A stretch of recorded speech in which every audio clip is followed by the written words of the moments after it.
Hey guys, welcome back to my channel. My name is Esther. I am just a girl who happens to be a mom of 3 and I live in Ireland. I look super tired today, so I'm gonna ask you to excuse my look. My 7-month-old has had a stomach bug for 4 days now. He's getting better now, so I just put him down and ran to film this video. So I'm gonna hope and pray that he stays asleep until I'm done. So when I say that I have not slept a full night of sleep in a very long time, I want you to understand that. Hence this very tired and just worn down look on my face. Anyway, so today I want to actually talk about the story of how I moved from Burundi, my very beloved small country in East Africa, to Ireland. This somehow ties into the story of how I met my husband and how we got married, and then eventually I moved here to join him. We're gonna go back to 2016, I believe, is when my mom actually got to know my husband through a WhatsApp group. In 2015, there was some kind of turmoil in my country. So many people fled the country, and there was just some kind of civil wars and governmental issues. And somebody actually had an idea of creating a WhatsApp group. It was kind of a spiritual WhatsApp group where people would share Bible verses and they just encourage each other while the country was going through so many horrible things. People were killing each other, other people were just fleeing, so many people were left homeless, they lost loved ones. So somebody had an idea of creating that group where people can just kind of come together in community and share news and also share the word of God and, encourage each other. And my husband, who was living here in Ireland at that time, happened to be in that group, and my mother as well joined that group at some point. I, however, was still actually in Uganda, which is where I finished my high school. I was in school, still in high school. My mom and my husband got to know each other through that group. They became somewhat of friends, or they would just chat about everything. My mom is such a businesswoman, and my husband loves business as well. So they would chat about business, about life, about everything and anything. And fast forward to, I believe, 2016, my mom introduced my now husband to our whole family. She sent her a family picture of all of us, and that was it. At some point, I believe, he decided to maybe look us up on Facebook and stuff like that. And he saw me, he was like, oh my goodness, she's so beautiful, she's stunning. And that's how he reached out to my mom. He was like, okay, can I speak to her? My mom was like, she's still too young at that point. I was actually now, 2016 and 2017, I was at the university in Kigali. I had finished high school in Uganda and continued my university in Kigali. I had actually just started my second year, which is when my mom gave my husband my number. And I remember we even have a screenshot of that message. He reached out to me. He was like, hi, my name is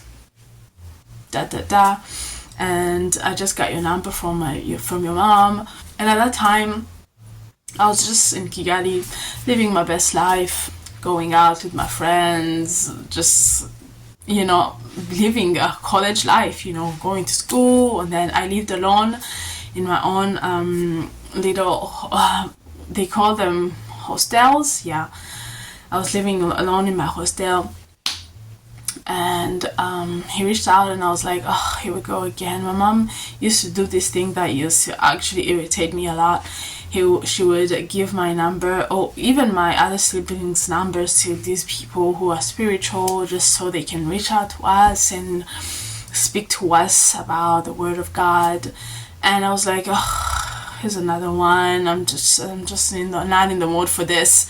But I remember saying, okay, hi, how are you doing? Fine, blah, blah, blah, and that's it. I believe we had a very long phone call. That's when he actually told me, which is crazy, that he wanted to marry me. Insane.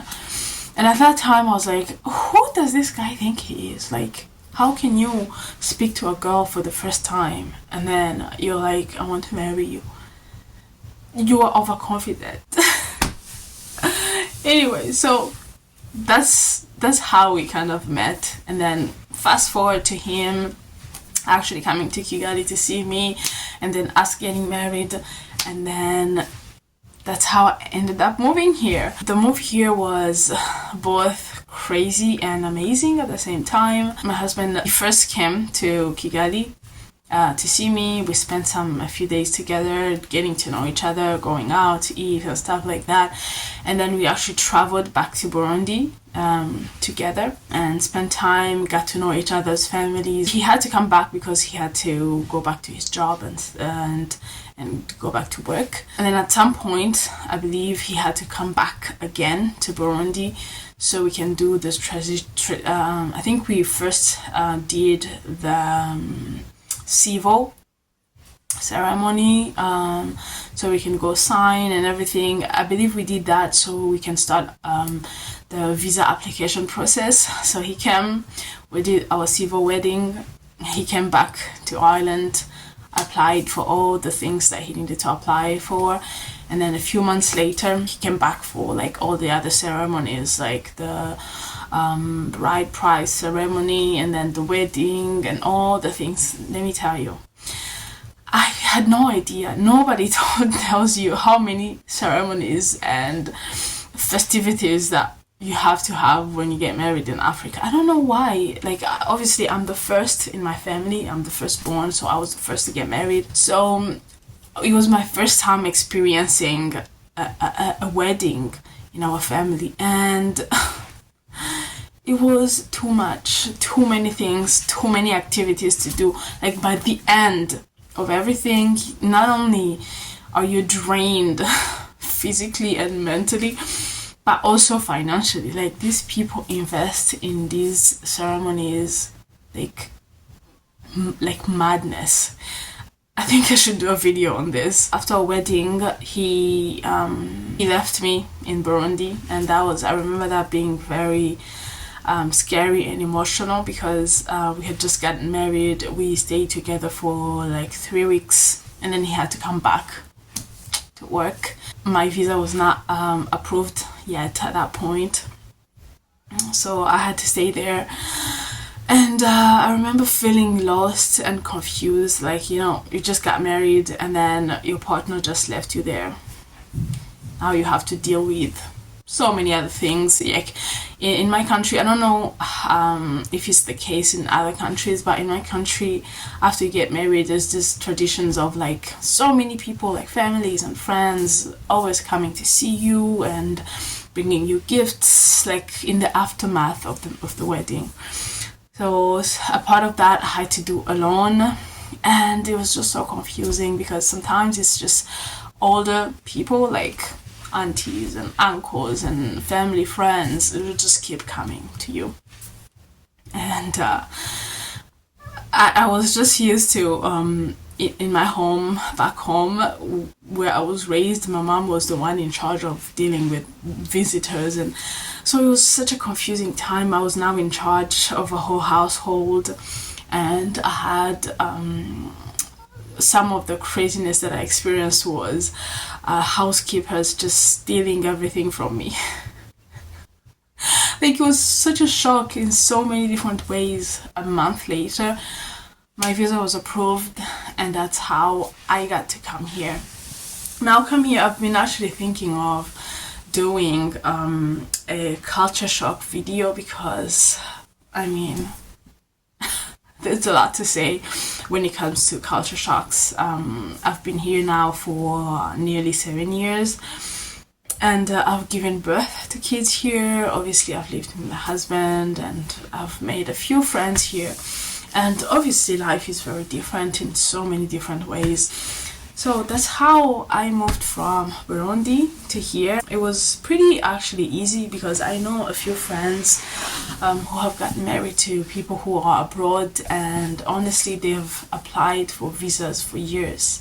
And these couples have been separated for literally years, waiting for visas to be approved. So I was very, very lucky and grateful that my visa was approved very easily and pretty early. So yeah, that's my story. Thank you so much for watching today. Honestly, I don't think this is gonna be a long video because, as you can tell, the vibe, I'm just really tired and drained. But I'm grateful for you for being here, and please make sure to subscribe and also turn on the notification bell so you can see all my posts.